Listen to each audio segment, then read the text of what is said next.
Hi everyone, I'm Ermanno Petrocchi, a PhD candidate in AI Ethics at the University of Macerata, and welcome to my 7th class of the course Technology and Digitalization of Civic Participation. I'm going to share the slide of our 7th class and then we can start.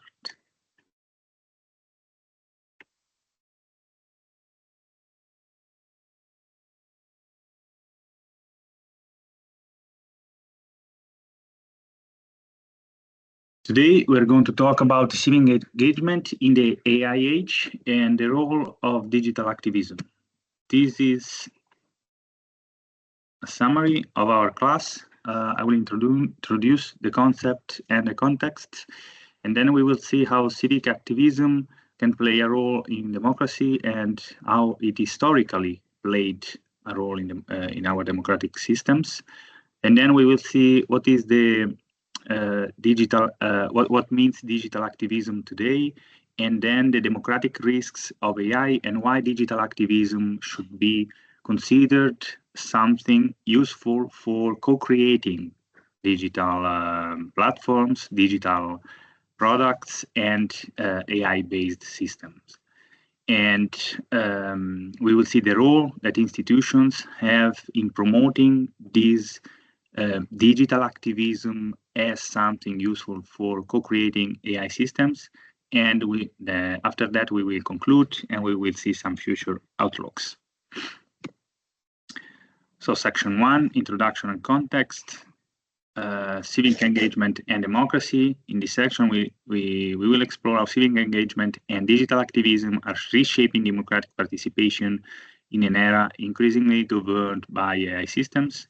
The objectives are investigating the role of civic participation in sustaining democratic values and institutions in the digital age, understanding how AI can undermine or strengthen the foundations of democratic life, exploring the digital activism not just as resistance, but as a transformative force capable of influencing technological development, and then promoting a vision of participatory governance where citizens actively shape the tools and norms that structure the digital society. And AI is a democratic concern. This is something that we explored during this course and in our previous classes. And now I can summarize that all these concerns by saying that AI is increasingly mediating access to political information, public discourse, and participations, active forms of participation, and decisions made by opaque algorithms influence what topics dominate online debates, whose voices are amplified or silenced, and how citizens engage with institutions and with each other. So these technologies are developed and controlled by private entities that lack public oversight. And for these reasons, AI may reinforce existing inequality, distort deliberation, weaken democratic accountability, unless explicitly governed with democratic principle in mind. And civic participation, it is an historical pillar of democratic systems because it involves voting, protesting, advocacy, and community organizing. And in today's digital society, engagement must also extend to technological co-creation. So citizens and civil society organizations can contribute to the design, directly to the design and evaluation of AI systems, and public engagement in this sense can improve transparency, fairness, and legitimacy in the deployment of digital technology. So public engagement can be useful for respecting the ethical requirements that we saw in our first class as outlined by the EU Commission in the Ethics Guidelines for Trustworthy AI. And so this shift can be important for recognizing that technology is not neutral. Its design shapes social behavior, access to rights, and then political power. But what is digital activism? It is a kind of activism that refers to the strategic use of digital technologies to advocate for political or social changes. And it includes online mobilization, and campaigns, citizens, journalism, and documentation of abuse, watchdog efforts on algorithmic bias and platform practices, and the so-called surveillance, which is surveilling those in power from below.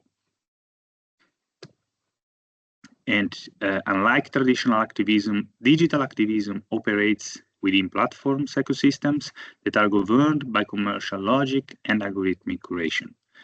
And these environments present new challenges such as censorship, deplatforming, that means removing a person from a digital platform due to contents that they share. Another challenge is manipulation of visibility, and another one is surveillance and data extraction. Yet, digital activism remains a vital tool for defending democratic values, reclaiming voices, and reshaping public knowledge in the age of automation. So, despite the challenges, we should consider digital activism as something extremely important for our democratic processes, and we will see how and why. But before that, I would like to say a few words about civic activism and democracy, especially from an historical perspective, because civic engagement is a cornerstone of democratic societies. And indeed, historically, civic engagement included practices for voting and attending public meetings, joining unions, but also neighborhood groups or political parties, and volunteering and grassroots mobilization. And this form of participation built a sense of belonging and responsibility toward the common good. And so, indeed, because of that, democracy thrives when citizens not only elect their leaders, but also actively shape public life through organized action. And this is what civic engagement is important for. Alexis de Tocqueville is one of the most important theorists about the democratic system, called civic associations schools of democracy, because in these schools, citizens learn to debate respectfully, make collective decisions, and practice cooperation and compromise. And participating in these associations develops also some democratic skills like empathy, tolerance, dialogue, and the understanding of procedures and accountability. And all of this fosters a culture where democracy is learned by doing and not just by voting. So democracy as a process and not just as a moment, the moment of voting. And Hilary Putnam, US philosopher and mathematician, introduced the concept of social capital. It means trust, networks, and norms that enable cooperation. And in this sense, civic engagement builds horizontal trust among citizens, because people trust each other more in communities where they collaborate. And so this social capital is important for cooperation, and societies with high social capital have stronger institutions, show higher level of civic responsibility, and are more resilient to polarization and manipulation. And the civic association are extremely important and a characteristic feature of the neoliberal era, because since the 80s, civic organizations have been reshaped by privatization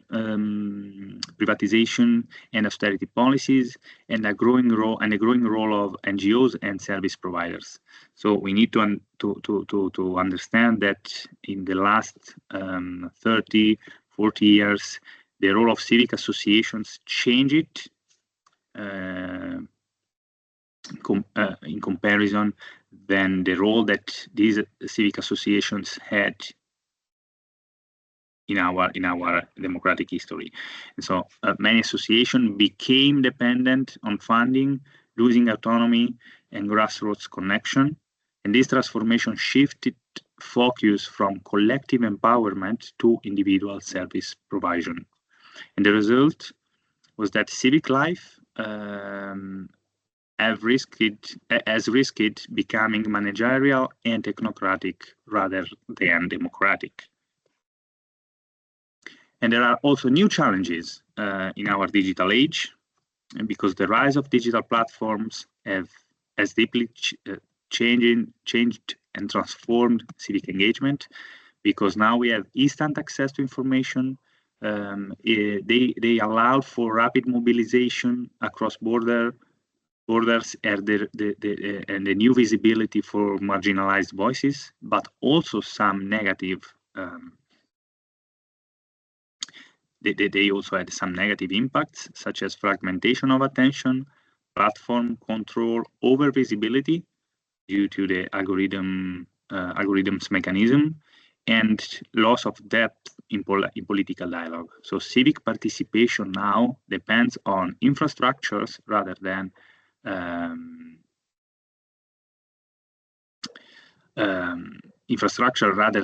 the interaction between people, and these infrastructures are commercial and opaque. And so technology, and especially AI-based technology, changes how activism can happen, from leaflets to hashtags, and from town halls to social media spaces. And this changes also what activism means, because visibility is often tied to virality, and emotions and memes drive engagement more than facts. So while digital tools enable fast action, they risk weakening long-term organizing and democratic deliberation.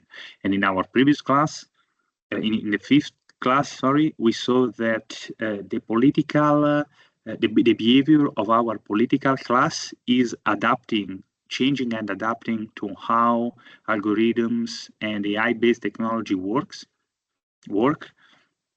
And this is what is going to happen also with activism. And this is a very deep and transforming risk of our society. So the digital activism presents some opportunities, because it can amplify unheard voices, coordinate global movements. We saw in previous election the Fridays for Future movement, the Arab Spring, but also the Me Too movement, and they enable participatory design of tech policies. But there are also some risks, such as shallow engagement, because activism becomes clicktivism, online harassment and surveillance, and echo chambers and algorithmic bias. And the functions of digital activism nowadays are raising awareness, especially about how technology works, mobilize action, and hold power accountable. So digital activism must evolve now, not just to protest within the system, but to reshape the system itself. And we will see that in a bit. So what is digital activism today? This is our section 3 of this class. There are different categories of digital activism, which is a multifaceted concept, and it has a multifaceted understanding because it goes beyond simple online protest. So scholars classify digital activism into distinct modes: advocacy, activism, digital documentation, and surveillance. Advocacy means campaigns for policy change using digital tools. Activism refer to using hacking techniques to disrupt or expose power, while digital documentation means recording events such as protests or episodes of violence in real time. And surveillance, as I mentioned before, means watching those in power from below, filming, for instance, policy abuse. And these categories reflect the expanding tactical and epistemic scope of activism online. So advocacy examples of these modes are petitions. Relating to advocacy are petitions, hashtag campaigns, online mobilization, as the Free Palestine, spread movement, hacktivism, refer to groups like Anonymous use DDoS, attacks to protest institutions. Documentation, live streams, and smartphone footage offer visual evidence. The example of George Floyd video is extremely important, and the surveillance turning the camera towards authorities. So body cams, for instance, used by citizens. And these practices aim to reclaim voice, visibility, and evidence, which are key democratic resources in our digital age. The ambiguity of digital platforms, however, are an important aspect to consider because social media enable activism, but also shape and constrain this activism. There is this ambiguous role of digital platforms because they provide visibility, but control reach through algorithms.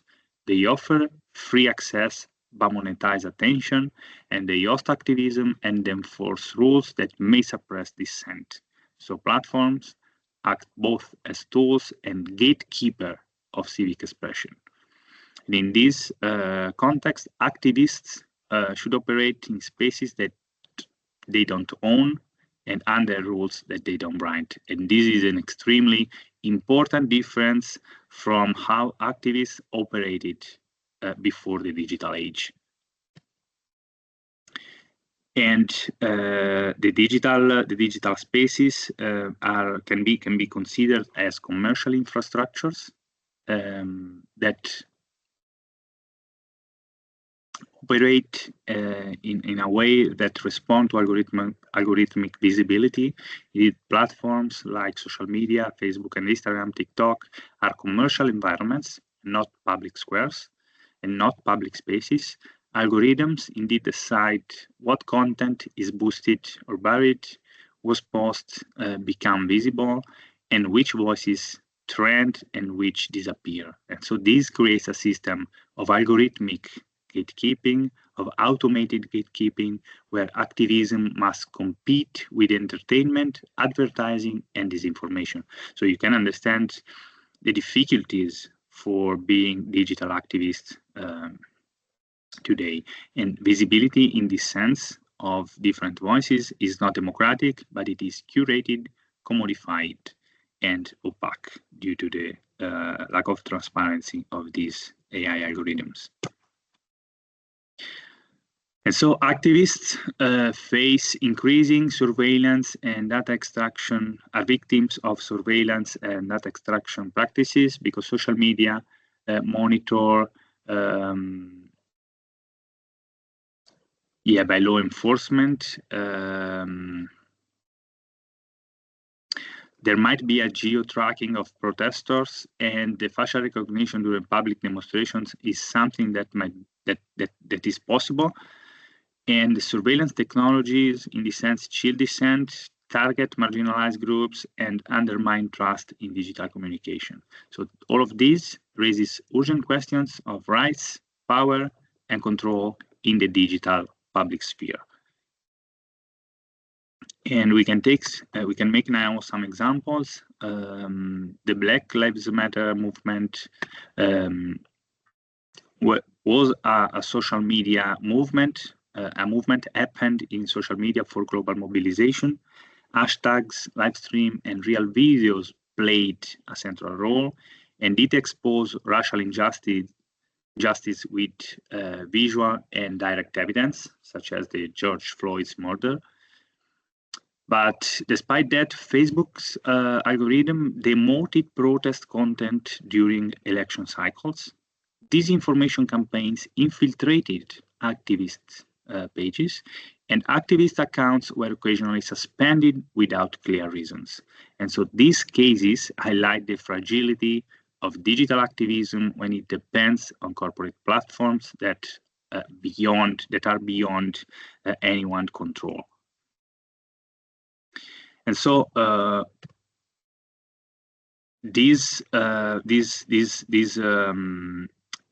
risks and challenges for activists today must also be balanced, however, with the democratic risks of artificial intelligence, because all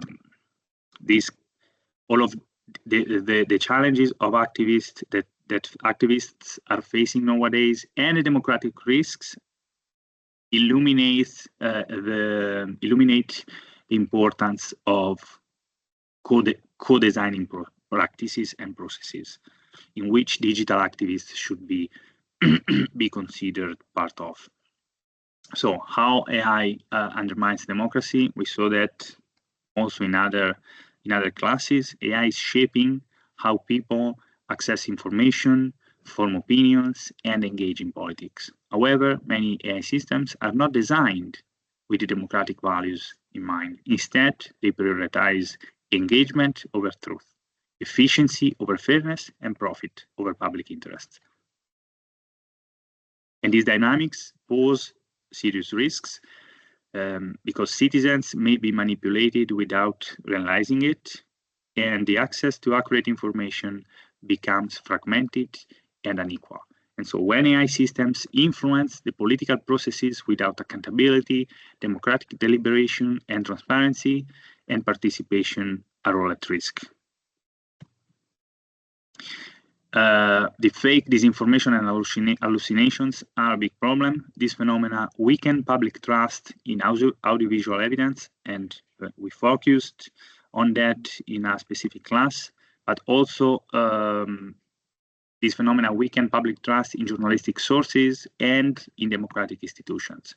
And so the danger isn't just believing false things, but it's no longer knowing what and whom to trust. And AI-generated content is becoming harder to distinguish from reality, especially generative AI-generated content. And this includes deepfakes, which are hyper-realistic videos or images of people saying and doing things that they never did. Disinformation means deliberatively spreading false or misleading content to manipulate opinions.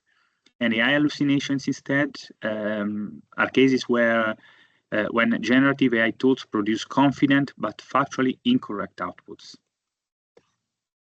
And especially chatbots are victim of this problem of hallucinations because they provide answers that are with a tone that that can make the answer seems true, but it is relating it concerning incorrect information.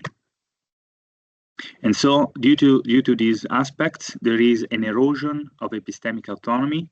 That means epistemic autonomy means the ability to form beliefs based on reason, evidence, and critical thinking.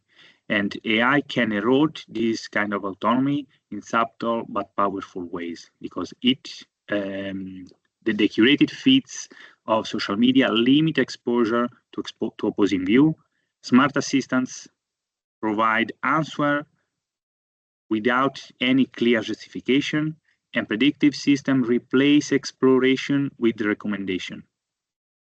So the result of that is that users stop asking questions about the information they are provided with and accept what is given.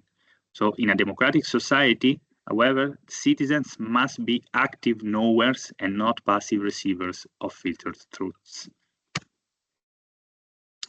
And the problem of epistemic autonomy concerns also that AI-driven platforms amplify existing beliefs rather than challenge them.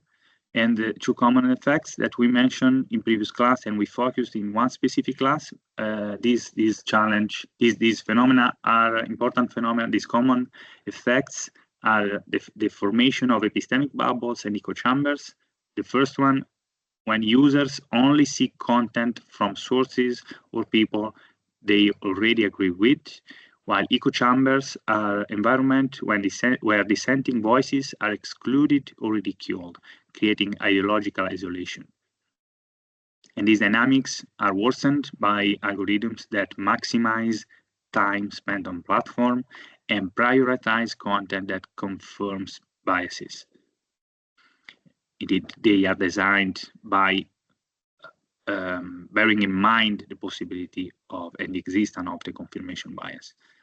And over time, in this sense, people become less open to debate and society loses its ability to deliberate across differences. In this sense, it is important to refer to the concept of epistemic incests that occurs when ideas circulate endlessly within the same communities, reinforcing themselves. And this is driven by reposts, likes, shares within closed networks, such as echo chambers and bubbles, and by algorithmic loops that reward familiar content. And over time, in this way, platforms prioritize what's already popular, so reducing visibility for unusual, dissenting, or nuanced perspectives, and encouraging intellectual stagnation. So democracy that needs diverse ideas to grow, as to face the risks, the AI risk that entail a narrowing of the informational field to the most viral or profitable content. And online platforms, such as social media, often reward emotional and confrontational content, and this encourages political tribalism, outrage-driven communication, and the spread of us versus them narratives. It is explicitly explained by the concept of echo chambers and filter bubbles, us versus them narratives. And so citizens begin to see disagreement not as a normal part of the democratic life, not as a normal part of their not just political understanding of society, but personal understanding of society, and indeed as a threat of or personal attack. So without a shared space for respectful disagreement, then the capacity to build consensus or on compromise collapses. And these problems do not emerge by chance, but they stem from how AI systems and AI-based platforms are designed and deployed. So developers, platforms, and governments must recognize AI as a political actor, and also the owners, let's say the company of the digital platform, as political actors and not just a tool. And embed democratic values in the design of technology and create regulation and institution to ensure accountability. So the ethical governance is about making sure that the AI serves the public interest and not just market interests or authoritarian control. And a democracy without this kind of control over its technologies risks losing control over its future and its citizens. And for these reasons, we should consider activism as something that must be included in the co-creation practices.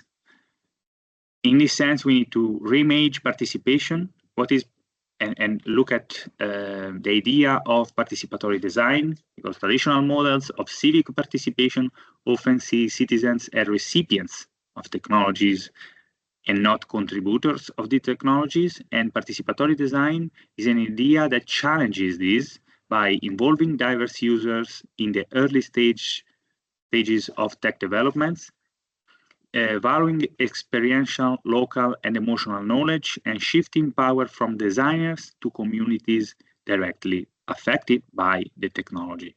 And so this approach sees democratic engagement not only in protest, but in the design itself. And in this way, is going to shape the tools that people live with. Participatory design is a design methodology that actively involves users and stakeholders in the creation of technologies, policies, or products. It has an origin in the Scandinavian labor movements of the 70s that aimed to give workers a voice in the design of workplace technologies. And the core idea is that people who are affected by a system, by a technological system, should have a say in how this technological system is built. And it emphasizes co-decision making, collaboration between experts and non-experts, and democratization of design processes. The key principles of participatory design are mutual learning, contextual grounding, and empowerment. The first one means that designers should learn from users and vice versa. The second one, that solutions should emerge from real-world needs and not from abstract assumptions. And empowerment means that the processes itself should increase participants' agency and confidence. And the common methods of participatory design are workshops, prototyping with users, and iterative feedback loops. So, due to all of this, participatory design is not just inclusive, but it is transformative because it shifts the power from developers to communities and makes developers, designers, and AI and those related to the AI creation with people that are affected by the AI system that have been created. And why activism must be included in this AI design? Because activists are a way to include the voice of those affected by the technology into the design. So activists can bring lived experience of exclusion, surveillance, and injustice, a deep understanding of how technology interacts with power, and proven tactics for resisting harmful systems. And so excluding activist voices leads to technologies that reinforce structural inequalities, lack of accountability in AI deployments. And it follows that including activists is not optional, but it is necessary if you want to achieve democratic legitimacy.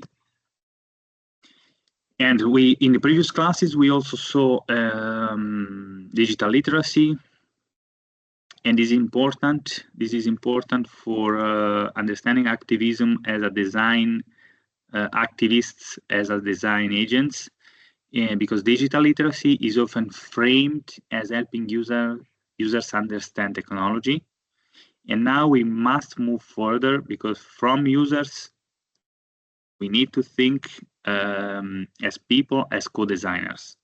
And so digital literacy becomes even more important and fundamental. Activism becomes a form of design agency, shaping values embedded in code, challenging what problems are being solved and for whom, and co-creating systems that reflect justice, inclusivity, and accountability. And so all of this transforms participation from passive feedback into active authorship of our digital futures. And through the inclusion of digital activists into the co-design processes, co-creation processes, then we can give value to marginalized groups that often have knowledge born of necessity because of navigative systems that weren't built for them, identifying harms that others don't see, and imaging alternative futures from the margins. And so these epistemologies of resistance should be considered vital for designing real trustworthy artificial intelligence.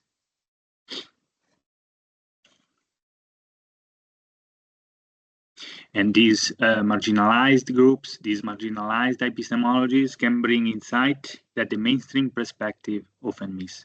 And precisely because they start from a place of exclusion, and so they can bring a different perspective into the design of the technology. An example are the role of feminist and decolonial theories for the AI development. Feminist theories highlight how technology can replicate gendered power dynamics, and so they advocate for care, embodiment, and relationality in the design phase of the technology, while the colonial approaches question what knowledge counts, who controls technological infrastructures, and how the global south perspective mainly are often ignored in the global AI discourse and in the AI governance. So together, these approaches ask, can we build technology that don't just reproduce empire and patriarchy? And so we should value the importance of epistemic justice and through the inclusion of digital activists within the co-creation practices of AI technology, we can give this importance to epistemic justice. That means fairness in who gets the products to produce, share, and be heard in the knowledge making. And in AI, this translates to the question of whose data is used, who defines the problem that should be tackled by artificial intelligence systems, and who is considered an expert. And so without epistemic justice, AI can inevitably become a tool of epistemic injustice. That means silencing, misrepresenting, or erasing marginalized voices. And in this sense, justice is not only about outcomes, but it also becomes something about who gets to speak, decide, and shape meaning. And participatory design becomes a political intervention because it's not, we can understand now that it's not just a technical method, but it's a form of the democratic action. It asserts that technology is not neutral, design is never apolitical, and communities have the right to shape the tools that shape their lives. And so this makes participatory design an intervention in power, knowledge, and ownership. And so in AI-driven society, reclaiming design as a public and political space is a key act of resistance and renewal. And this brings us to the role of institutions for this understanding of participatory design. Institutions cannot remain passive. They must protect fundamental rights, ensure equitable tech governance, and foster civic empowerment in digital spaces. And indeed, they should not just regulate the harmful uses of AI. This is important, but it is not enough. They should actively promoting civic empowerment in the digital spaces. And so democratic state has the duty to ensure that technology serves the people and not the other way around. Activism should not be treated as an adversary to the public power. Rather, activism is essential to democratic lives, and then governments and public institutions should fund grassroots tech initiative, ensure legal protection for digital dissent, and facilitate access to digital infrastructure for marginalized groups. Activism today is not a threat to democracy, but is one of its most vital expressions, and especially in this sense, digital activism. So institutions should create formal spaces of collaboration, participatory policy labs, where digital activists, researchers, and developers can co-create technology and the regulation of the technology, publicly fund design workshops with community organizations, and open calls for civil society input in the development of not just public sector, but also private algorithms, because also private AI-based technology are going to affect the lives of people. So this kind of engagement promotes shared ownership, reduces blind spots, and foster tech systems grounded in lived realities. Digital literacy, as we saw before, is critical, and institutional support for democracy in the digital age must begin with education, and then critical digital literacy should look at how algorithms shape public discourse, how to spot misinformation and manipulation, and the politics of data collection and surveillance. And then policies should include the integration of digital ethics in school curricula, lifelong learning programs in libraries and civic centers, and training for public servants and local leaders on AI impacts. And so the education strengthens the ability to citizens to be active, informed participants in shaping the digital society. And also participatory algorithm audits are important because they allow community to understand how automated decisions are made, assess their fairness, transparency, and social impact, and challenge biases and propose improvements. And so these audits would involve collaborations between civil society groups, technical experts, and impacted communities. And through audits, institutions can build trust, uncover hidden harms, and ensure algorithmic systems that will serve democratic values. And digital activism should not be seen as a temporary or something disruptive, but as a core pillar of the democratic infrastructures. And so just as roads or schools support society, so too does digital activism by creating networks of solidarity and mutual aid, enabling public deliberation and grassroots mobilization, and generating new knowledge and democratic innovation. So institutions must recognize digital activism as a form of democratic resilience worthy of support, funding, and legal protection. And this, we can conclude now with some conclusions and outlook. Because we are going toward, we should go toward an algorithmic democracy. Algorithms shape nearly every part of the civic life, what we read and believe, how we relate to others, and we get access to jobs, housing, and justice. And this raises urgent questions because can democratic values survive in this age of black box systems? And how do we ensure that public oversight of technical infrastructures is guaranteed? So we must rethink democracy not just as voting or representation, but as the ability to shape the systems that shape our way of thinking.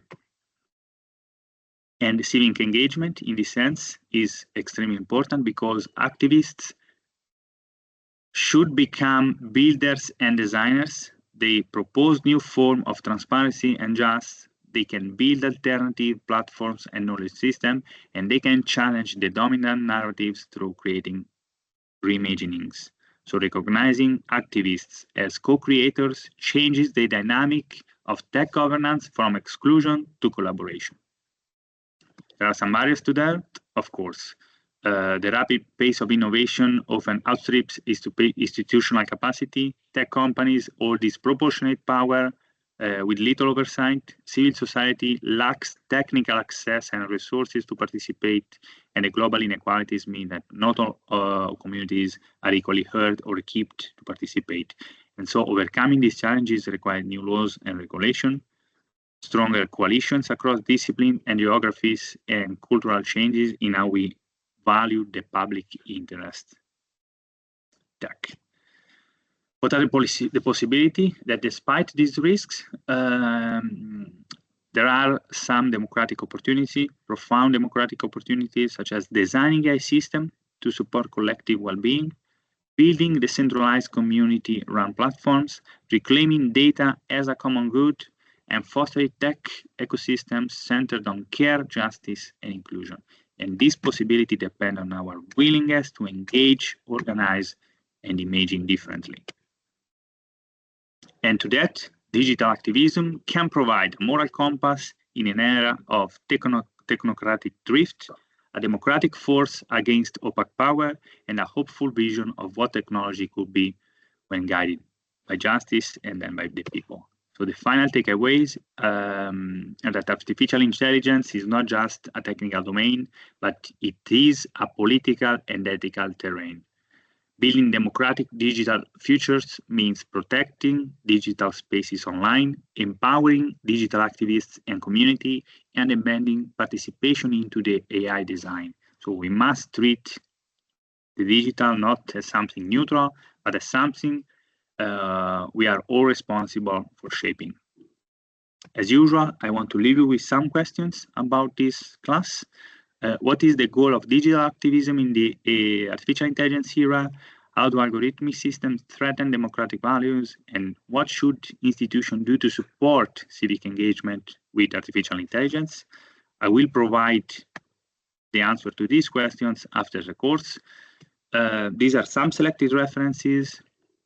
for useful for understanding the in a more depth the concept that we